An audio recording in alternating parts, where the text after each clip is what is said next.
Gonna kiss up and rub up and fill up, kiss up and rub up and fill up on you all night. Why we chose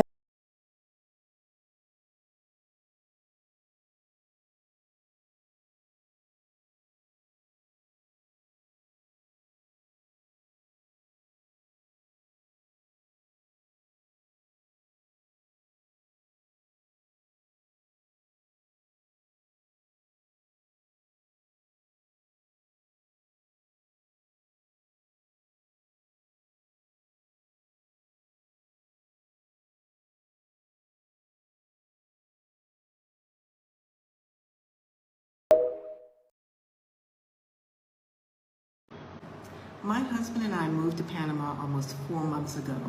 So let me tell you about my first 2 hours in this country after leaving customs and immigration at the airport, which is a whole other story that I need to share. So we're done at the airport. The driver that I prearranged to pick us up has done that. And we're in his car, we're headed to the Airbnb. Now, because our flight was a late flight, a late afternoon, evening flight, we didn't arrive at our Airbnb until about 8:30, and we're hungry.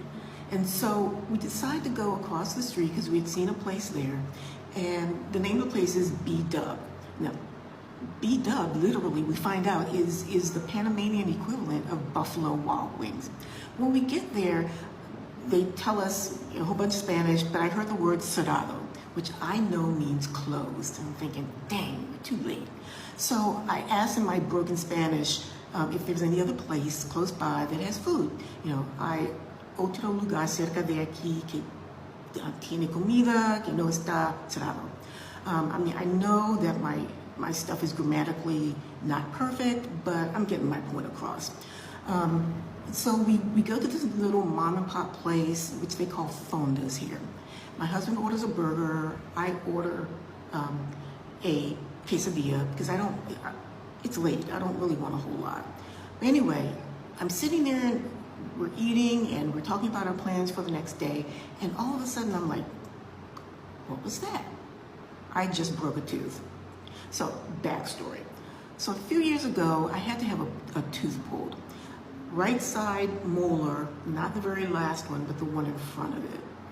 And when I had that work done, the dentist who did the work said to me, you're gonna need an implant in that spot where we just pulled the tooth from, because that very last tooth is not going to want to be all by its lonesome.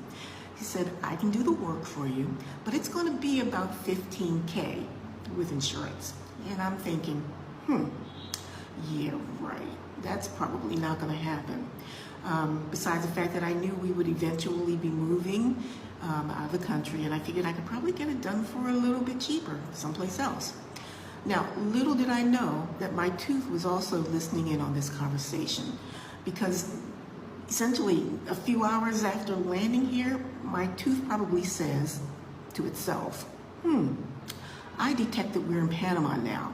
Here, I've got a present for you, and promptly breaks. So here I am in a brand new country where I really don't speak the language and I need a dentist. And so I WhatsApp, because that's really popular here, I WhatsApp the person who we're supposed to be meeting with the very next day, who's supposed to be taking us around, showing us apartments. And I tell him, now granted, I had never met this guy. We've only been WhatsApping each other. I tell him, like, what just happened. I broke a tooth. I'm going to need a dentist. And he says, I can help you out. Let me see what I can do. So he makes an emergency appointment at the dentist for me. And so the very next day, 9:30 in the morning, I'm in a dentist chair getting my tooth fixed. It is that very last tooth that wasn't going to feel like it wanted to be alone.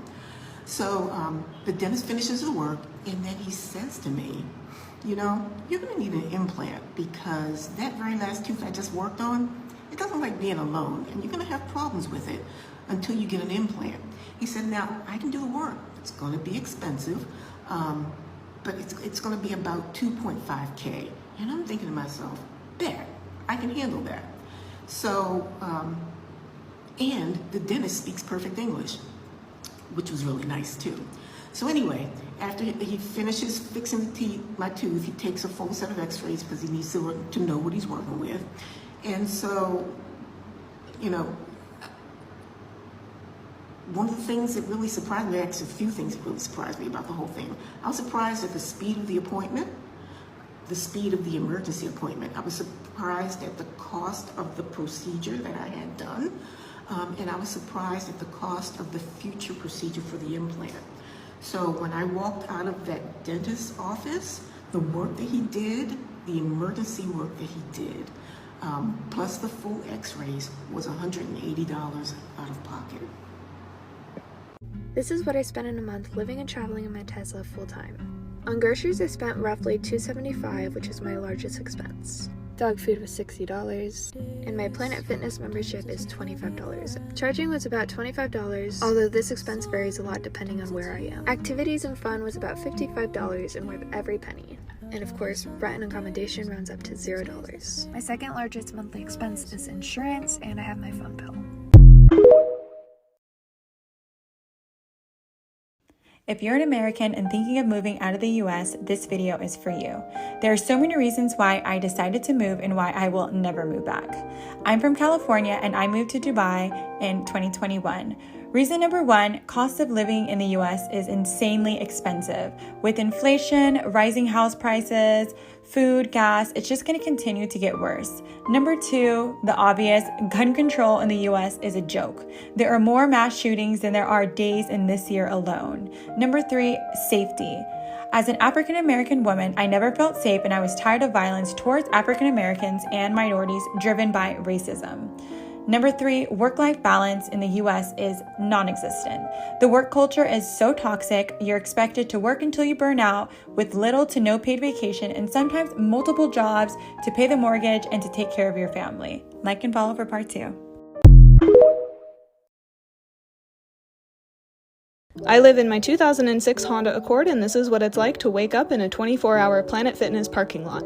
I start by getting dressed, and then the longest part of my morning routine is always taking down all of my window coverings, but they are essential for sleeping in my car, so I do it anyways. Then I climb over into the driver's seat and take down my window coverings there. I actually already went into this Planet Fitness last night to take a shower, for all of you who say that I don't shower.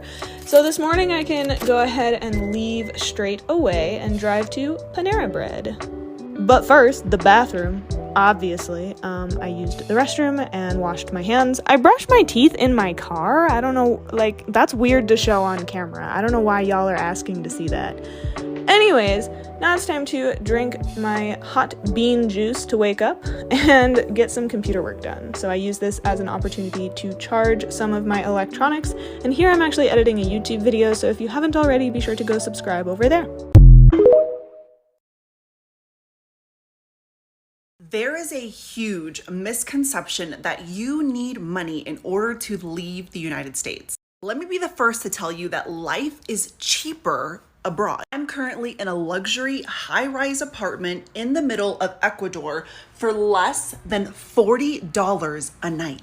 I sold my house in Houston, Texas to live indefinitely in Bali, Indonesia. And for a beautiful room just like this, right next to the beach, with breakfast and daily room service, it costs less than $40 a night. I was recently hospitalized while in Ecuador and my bill came out to less than $500. Healthcare is cheaper, rent is cheaper, food is cheaper and better. And I call what I live a luxury lifestyle, meaning that you can find rooms cheaper than what I'm paying currently. I've met backpackers that have a budget of $500 a month and survive off of that. And depending on which country you want to go to, overall, I would say that you need less than $500 to be able to survive. The greatest thing that I did for my physical and mental health was leave the United States. Don't let fear or your ignorance about how much life costs abroad prevent you from leaving the United States.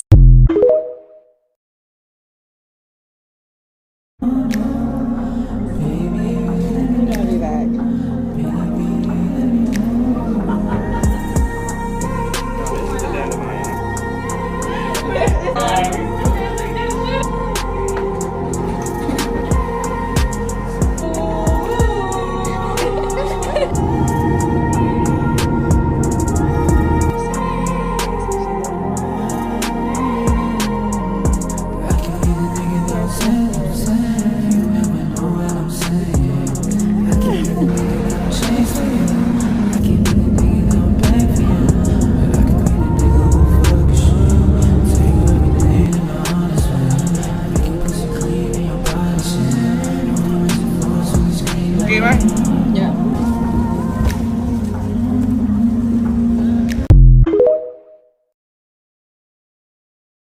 These are 3 reasons why I'm moving out of the US. Number 1 is way of living. Now, I do love America in the aspect that you can do anything you want. For the most part, I'll say. For the good majority, you can do whatever you want. You're entitled to do that. You're entitled to make how much money or how little money, do this or that, whatever. But I do think it's also important for me because I know I don't always want to live in that hustle and bustle. That is one thing that America is. It's sort of hustle and bustle. You can live a slower life in America, but overall, you're gonna have somewhat of a fast-paced life, especially with technology. So moving overseas, it's a completely different way of life. Like in different countries like Mexico and Africa and Asia, wherever, there are a lot of different places who focus on life being life instead of maybe the 9-to-5 hustle culture. I don't want to live in that forever. Number 2 is the new experiences. Now, I've been in America my whole life. I've been here for 24 years, but I've been outside the country. I've been to France, Italy, Greece. I went to Mexico, and I've been to a good bit of states around the country. So I do enjoy the fact that I've been able to travel a good bit in my life. But to be honest, that's nothing in comparison to the full world. Like there are over hundreds of countries. There's 7 continents. Like the world is humongous. There's almost 8 billion people on the world. Like it's really a different experience everywhere you go. So I really want to go out and experience what it is to just live a completely different life. Like wake up at this time. Like I know in different countries, they have different traditions where they don't work as hard, where they have breaks on their work day, where they might not even work certain days, where even work they don't do. They build and they barter with each other. They lay on the land, they live on the land. There's completely different ways of living, and I have to experience that as well. And number 3, money. I mean, let's be real. I mean, America ain't cheap. Come on now. Like, we're here, we see it. America is not cheap. Like, inflation's crazy. We're in a recession right now. Like, there are multiple things going on. So I do think while the US dollar is still important, don't get me wrong, like having money is still important. Being able to utilize that money where it will stretch further overseas is the world. Like you can literally live a completely different lifestyle overseas. Like I have a remote job. I've had remote jobs my whole life pretty much. So I've always had that flexibility to sort of location freedom. I can be where I want to be for the most part, but having a fully remote job, still making good money and living in a different country, you can literally pay like 1/3, 1/4, 1/5 of what your monthly expenses are now. And you can live a richer, better lifestyle overall. Gonna kiss up and rub up and fill up. Kiss up and rub up and fill up.